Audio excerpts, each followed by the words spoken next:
personality. I think a lot of people come through here. If you come through here in the morning, you see people cycling through, and they're cycling through either into town, into work, or they're going that way into the East Wall, the IFSC down there. Yeah. And I think maybe, you know, even to come in that gate and go out that gate, you've left the hustle and bustle. You know, you've left the traffic and the mayhem, and you've just come into a nice, green, serene space. It's a little bit of outside in the middle of the city. You know, it's a little bit of the countryside in the middle of the city, literally.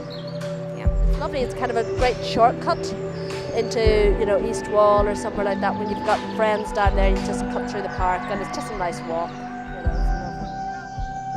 Just people need to be able to get out in the air as much as possible. We're always cooped up in offices and houses, and the Fairview Merino community is so strong, you know, and they're starting to use this park a lot more, and that builds the atmosphere and the kind of personality that it's going to have, you know.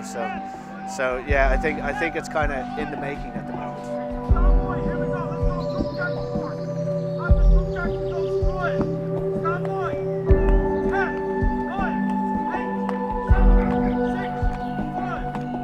Anyone new that turns up into boot camp, what usually happens is they're immediately welcomed into the group. There's no outcasts in boot camp at all.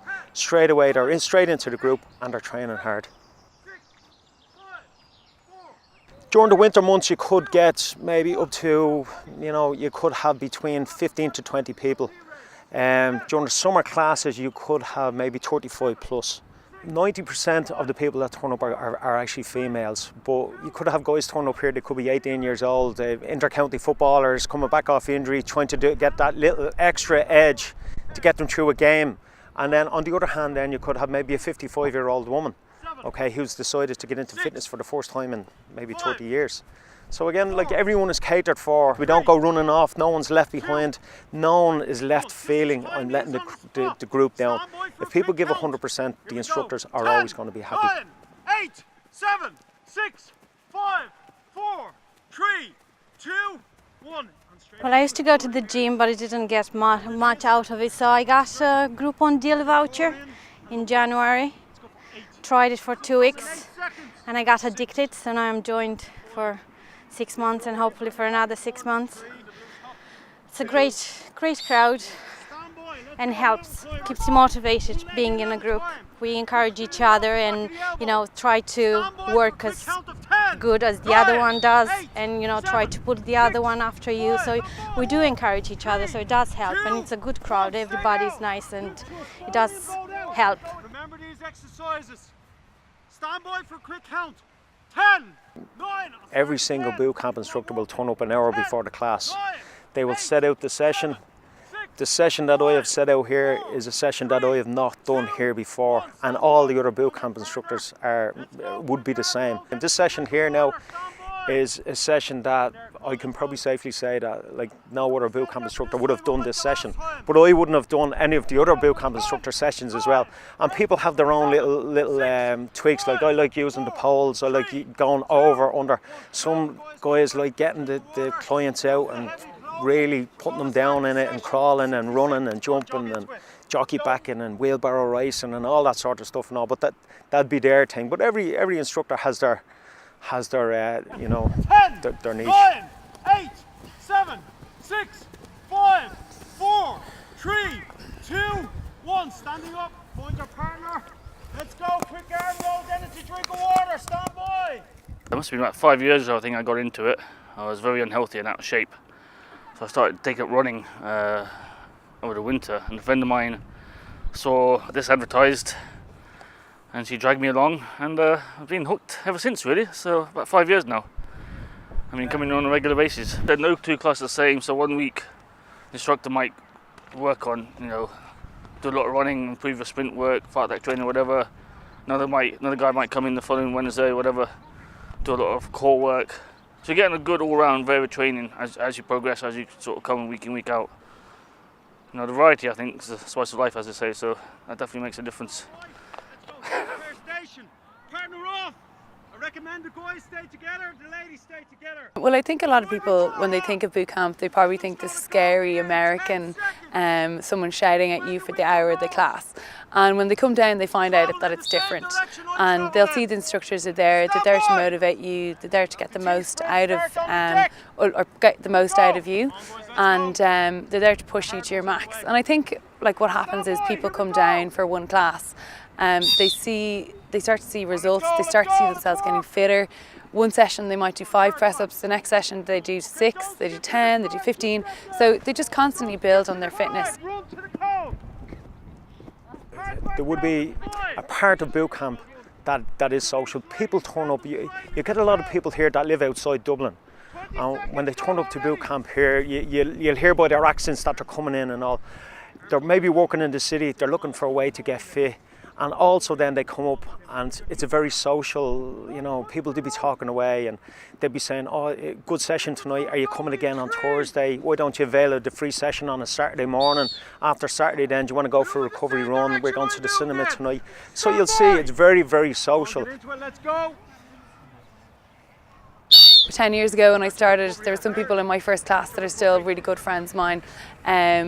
You come down and you're there together, you're there pushing yourselves hard in the class.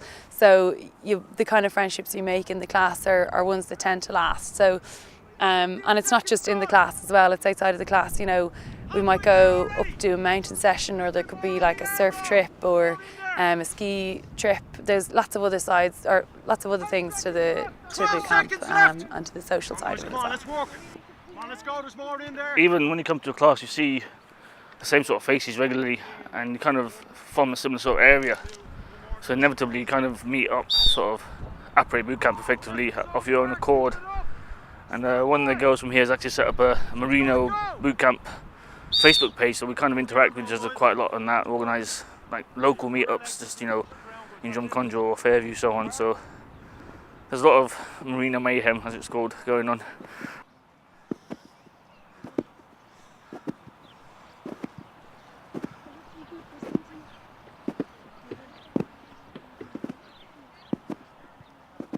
First of all, I think it's addictive. Once you do get into it, you tend to not really be able to do without it. It's just the feeling of being outdoors, feeling motivated. You're here with the instructors. The hardest part will probably be leaving your house and coming down to the session. But once you get down to the session, it's hard to do without. And you'll notice, even if you miss it one week, you'll definitely notice that you haven't been here. And when you start to feel fitter, when you start to feel a bit better about yourself, I think you'll be hard pressed to do without it. Ladies, let's go. Get in there. That's it, lads. Well done. Okay, that's it. That's it. You have it. Perfect. Okay, next time you start the team sprint is from the deck. From the ground. Hands on the ground. Come on, let's go. Let's get up there. 20 seconds gone already. That's it. Come on, keep going. Keep going. It's not going to last forever. Come on. Whistle's going to go in 12 seconds. Keep going. Keep going. There's a little bit more in the sit-ups. There's more in there.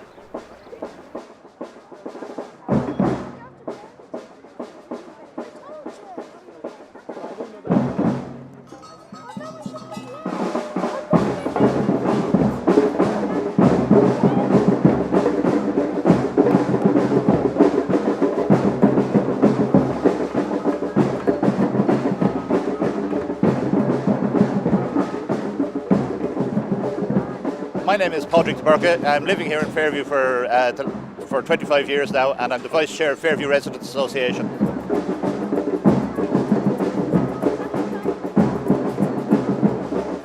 This is the Residents Association and the businesses together that are after arranging this Family Fun Day here today. The businesses are doing most of the funding and we do most of the publicity and things like that about it.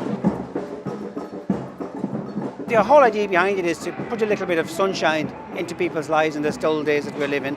And we've been out dropping leaflets all week and getting the people that's living in the area to come out and have a day. This is great because you have people of all ages here, like from babies, newly born babies to pensioners here, which is great, you know, so it's bringing the whole place more alive.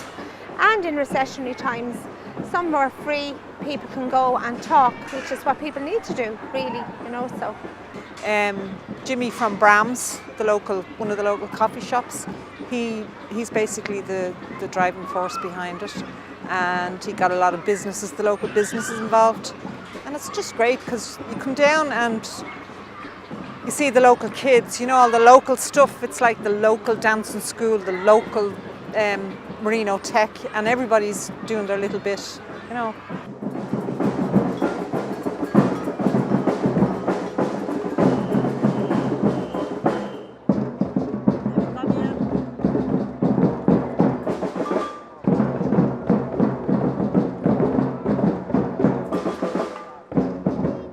Today, the main thing is the music, I think. There's a few bands that we can hear there in the background. I think there's a bit of Irish dancing going on.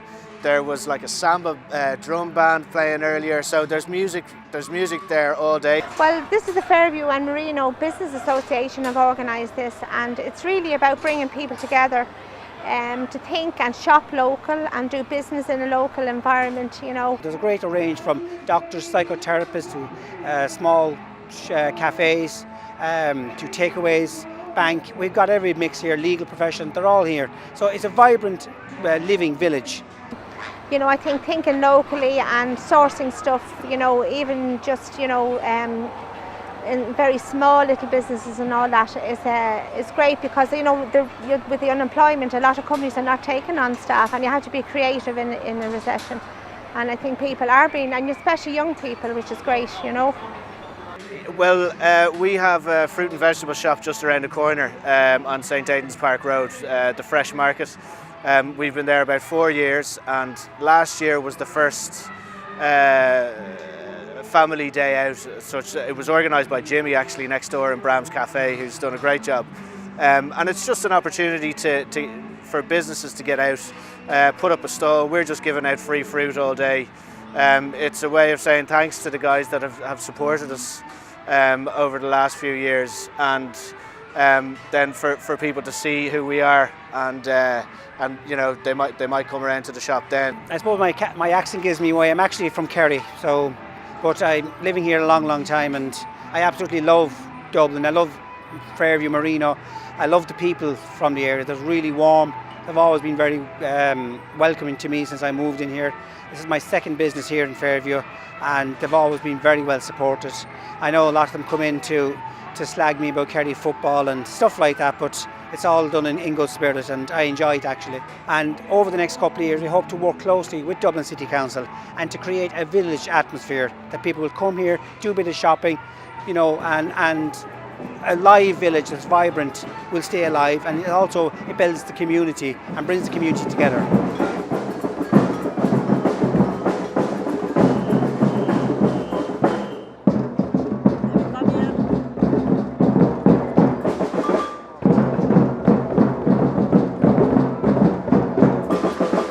To be honest with you, 10 years ago it wasn't considered a great place to go, but it got a revamp there last year, and the facilities are really good. Like, I would have killed for that skate park when I was growing up, you know. I couldn't believe it when they put it in. But I think days like this, the Fairview Merino community is so strong, you know, and they're starting to use this park a lot more, and that builds the atmosphere and the kind of personality that it's going to have. The trees are the lungs of the city, you know, and for the pollution, you combat pollution, and you know, in a way that they give people a sense of belonging as well, and continuity, a park as well. You know that I know myself as a child coming here, the original bandstand here. I remember great memories of being in this park as a child myself, which is about 50 years ago. I think there is one thing about parks is that, you know, a lot of us nowadays, we convince ourselves we're busy when in actual fact we're not. You know, I say to my kids, I say to everybody, there's 168 hours in the week. You know, and when somebody says to me, I hadn't time to do that, I always, oh Jesus, that's terrible. What happened? You worked for 40, you slept for 56. There's an awful lot of hours left to go for a walk in the park or whatever it is. So I think that we have this idea that we're busy, but there is time, you know, to listen to the birds. I mean, to sit here on a spring morning and listen to the blackbirds, the thrushes singing, and just look at the grass growing, or just look at the cars going by and say, Jesus, I'm glad I'm not in that traffic jam. So, I mean, around here we've got St. Anne's Park, which is wonderful. This is wonderful. We have a little park there, Bram Stoker Park, opposite the Crescent. All those parks. I think we should cop ourselves on a little bit more and realise, you know, there is a lot of hours in the week that we don't productively use. And I think going for a walk in the parks, and Dublin City Council, you know, for all the times we criticise because the pothole hasn't been filled in or whatever, they do a magnificent job. Their parks are just amazing. Anywhere you go, like, they're just manicured, the flowers, everything. I couldn't say enough praise for Dublin City Council and their parks department. How do I look after them? How do they maintain them? And I mean, this is here today for the people of Dublin. It's theirs. Get out there and use it. It's your park.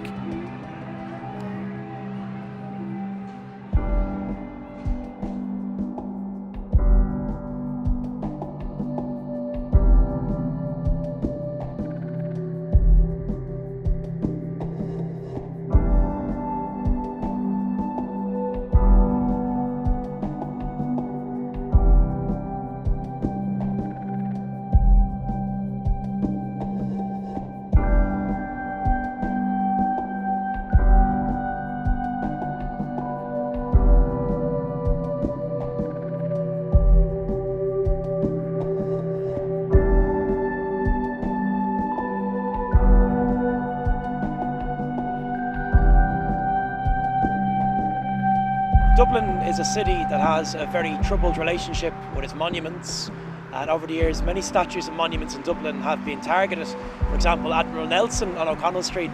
But for the most part, indeed almost entirely, the monuments that have been attacked in Dublin have commemorated British heroes, British royalty or British generals. But there is one monument to an Irish Republican that has proven among Dublin's most controversial, and that's the monument of Fairview boy Sean Russell here in Fairview Park. This is maybe the only monument in Dublin that's been unveiled not once, not twice, but 3 times, and a monument that's been attacked both by the left wing and the right wing of Irish politics. Now, Sean Russell, it must be said, is one of the most controversial figures in Irish Republican history, and he kind of embodies the Republican idea that England's difficulty is Ireland's opportunity. The belief that Irish independence should be achieved by any means necessary, by dealing with anyone necessary. And he's a product of a time when the IRA really ideologically was all over the shop. In the 1930s, many members of the Republican movement would go to Spain and fight in the Spanish Civil War against fascism. But some at home in the IRA were willing to deal with the likes of Nazi Germany if it meant they could secure arms for their war against Britain. Russell was a veteran of Irish republicanism. He had fought in the Easter Rising of 1916 under Thomas MacDonagh. He had also fought in the Irish War of Independence, and he played a role in the Civil War as well. In fact, for his activities in the Civil War, he was imprisoned in Mountjoy, and he managed to escape from Mountjoy prison during a mass escape of prisoners, a mass escape that he had been involved in organising as well as partaking in. Now, Russell, in the years that followed the Civil War, became the IRA's head of munitions and was essentially tasked with procuring weapons for the movement. And in this capacity, he would find himself dealing firstly with Soviet Russia, going to communist Russia in search of weapons. And when Soviet Russia refuses to deal in any significant way with Republicans, of course, they later go to Nazi Germany. Now, one of the most controversial aspects of Russell's military career in the IRA was advocating for the S-Plan, which was a plan to launch a bombing campaign on mainland Britain during the Second World War. And this plan actually did come to fruition. The IRA, under the leadership of Sean Russell, did actually declare war on Britain in 1939 and launched a number of bombings in mainland Britain. For example, in Coventry, bombings that, it should never be forgotten, did take the lives of many innocent English people. I think 7 in total died as a result of that IRA bombing campaign. Russell ultimately would find himself in Berlin in the search for weapons, coming into contact with Frank Ryan, a left-wing Republican who had fought in the Spanish Civil War but ended up a prisoner of Nazi Germany in Berlin. And the most unusual of deaths Sean Russell has, because He finds himself on a German U-boat in 1940, coming to Ireland with Frank Ryan, a left-wing Republican. Just what killed Russell is a little bit unclear. The Nazis launched their own investigation into his death, and they believed that a lingering stomach condition or a stomach ulcer may have been to blame for Russell's passing. And Russell's own family kind of back up this story, saying that he had a long history of stomach problems and didn't drink, for example, for that reason. So he dies 100 miles off the Irish coast and he's buried at sea, and poor Frank Ryan makes the decision to return to Germany and later dies in Nazi Germany, a very tragic death for an Irish Republican socialist. Now, the Russell statue is unveiled only 11 years after his passing, which, as far as monuments go, was very, very soon to be erecting a monument. In 1951, this monument is unveiled in front of a huge crowd. The Garda Special Branch actually estimate in their own report as many as 5,000 people are here when the statue is unveiled. A march of 1,000 people had set off from Parnell Square, from Republican headquarters, and this march had grown and grown as it went throughout the city. At the top of the march were something in the region of 130 members of the IRA. And when they get here to Fairview, there is a brief speech given by an Irish-American Republican ambassador, and then 3 volleys of shots are fired from 6 revolvers, something which annoys the Gardaí, this show of militant republicanism. And Cathal Goulding, a prominent Republican, is seen in a group of men walking away from where the shots had been fired. Now, it doesn't take long for the monument to attract controversy. A letter appears in the Irish Times very soon after it's unveiled, taking issue with the monument and how Sean Russell is presented in the monument. The initial statue looked almost nothing like this. Russell was shown with a clenched fist, and this letter writer to the Irish Times complained that the pose was communistic and that the monument should include a Celtic cross or another symbol of Irish nationalism. A year after being unveiled, slogans or paint was dubbed on the monument, and the following year, in 1953, 2 years after its unveiling, Sean's clenched fist is removed from the monument, presumably attacked by right-wing Republicans who took issue with how the statue was presented. So the statue has a second unveiling in the 1960s, and this time Russell is presented in a more neutral pose. The clenched fist is gone. And again, there's a very significant gathering of Irish Republicans here. And in the years that followed, many Irish Republican groups, including Sinn Féin, would commemorate Russell at the monument. The controversies are all largely forgotten until relatively recent times. In 2005, the statue came to the front pages of newspapers once more. And the irony now was, a monument that had been attacked by right-wing Republicans was attacked by left-wing anti-fascists in 2005. They beheaded the Sean Russell statue and issued a press release in which they said millions of dead Jews was the price Sean Russell was willing to pay for an independent Ireland. The beheading of the monument was not its last attack. In 2009, the National Graves Association unveiled this monument which we have here today, a rather neutral monument indeed. And not long after the unveiling of the new Sean Russell statue, Nazi swastikas were dubbed upon it, and slogans like NGA, Nazi scum, would also appear. NGA, the National Graves Association, who look after and maintain this monument today. So the Russell statue has suffered a barrage of attacks from right across the political spectrum, and it's been said by some that the monument today has a tracking device in its head to prevent it from being beheaded once more.